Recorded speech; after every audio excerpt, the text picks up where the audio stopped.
उत्तर प्रदेश के एक छोटे से गांव रामपुर में एक आदमी रहता था जिसका नाम रमेश था। रमेश एक साधारण किसान था। उसके पास थोड़ी सी जमीन थी जिस पर वो मेहनत करके अपने परिवार का गुजारा चलाता था। रमेश की पहली पत्नी का नाम सीता था। सीता बहुत ही संस्कारी, मेहनती और शांत स्वभाव की औरत थी। पूरे गांव में उसकी मिसाल दी जाती थी। वह सुबह 4 बजे उठती, सबसे पहले आंगन में झाड़ू लगाती, फिर तुलसी के पास दीपक जलाती और भगवान से अपने परिवार की खुशहाली की प्रार्थना करती। सीता का दिन काम करते करते ही गुजरता था। कभी रसोई, कभी खेत में मदद, कभी सास ससुर की सेवा।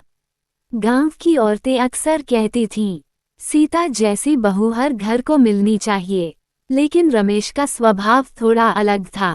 वो मेहनती जरूर था, लेकिन उसके मन में कभी कभी अजीब अजीब ख्याल आते रहते थे। शादी को 10 साल हो चुके थे, लेकिन रमेश और सीता के कोई बच्चा नहीं था।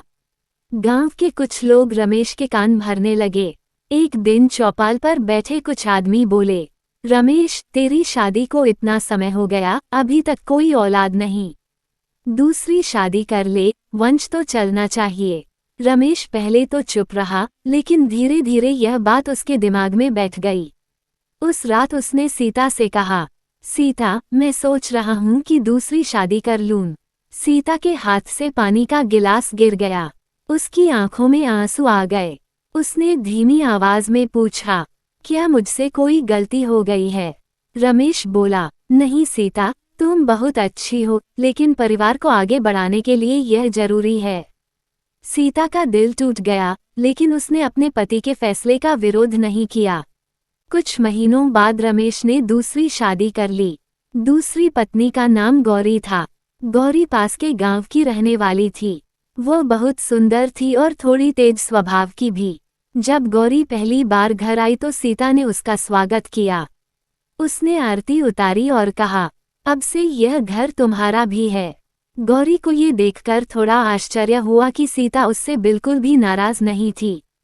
शुरू में सब ठीक चला, लेकिन धीरे धीरे घर का माहौल बदलने लगा। गौरी को लगता था कि घर में असली अधिकार उसी का होना चाहिए। उसे सीता का सब कुछ संभालना अच्छा नहीं लगता था। एक दिन गौरी ने रमेश से कहा, आपकी पहली बीवी तो घर की मालकिन बनकर बैठी है, मुझे तो कोई पूछता ही नहीं। रमेश ने सीता को बुलाकर कहा, थोड़ा काम गौरी को भी करने दो। सीता ने मुस्कुराकर जवाब दिया, मैं तो चाहती हूँ कि वह आराम से घर सीख ले। लेकिन गौरी को सीता की यह शांति भी अच्छी नहीं लगती थी। धीरे धीरे दोनों के बीच छोटी छोटी बातों पर झगड़े होने लगे। कभी रसोई को लेकर, कभी खेत के काम को लेकर।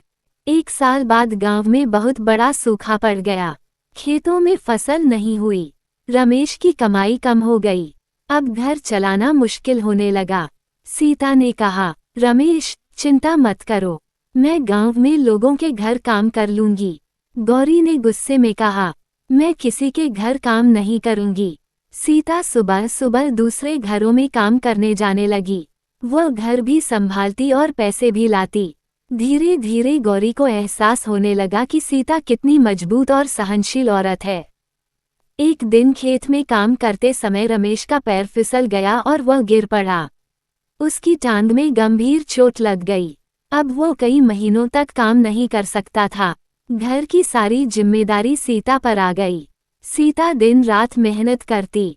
वो खेत भी संभालती, घर भी चलाती और रमेश की सेवा भी करती। गौरी यह सब देखती रहती। एक दिन उसकी आंखों में आंसू आ गए। वह सीता के पास आई और बोली, दीदी, मुझे माफ कर दो, मैंने हमेशा तुम्हें गलत समझा। सीता ने उसका हाथ पकड़कर कहा, घर तभी चलता है जब हम एक दूसरे का साथ दें। कुछ समय बाद भगवान की कृपा से सीता माँ बनने वाली थी। पूरे घर में खुशी का माहौल था। गौरी भी सीता का बहुत ख्याल रखने लगी। कुछ महीनों बाद सीता ने एक प्यारे से बेटे को जन्म दिया। रमेश की आंखों में खुशी के आंसू थे। उसने सीता से कहा, मैंने तुम्हारे साथ बहुत अन्याय किया, लेकिन तुमने हमेशा इस घर को बचाया। सीता मुस्कुराई और बोली, परिवार प्यार से बनता है, झगड़े से नहीं। अब घर में शांति और खुशियां लौट आई थीं। गांव के लोग कहते थे, जिस घर में धैर्य और प्यार हो, वहां हर मुश्किल आसान हो जाती है। सीता के बेटे के जन्म के बाद घर में जैसे खुशियों की बरसात हो गई। पूरे गांव में मिठाई बांटी गई। रमेश ने अपने बेटे का नाम मोहन रखा। गांव की औरतें सीता को देखने आती और कहती, देखो, भगवान ने सीता के सब्र का फल दे दिया। गौरी भी अब सीता के साथ पहले जैसा व्यवहार नहीं करती थी। वह सीता की बहुत मदद करने लगी थी। जब सीता बच्चे को संभालती तो गौरी रसोई का काम कर लेती।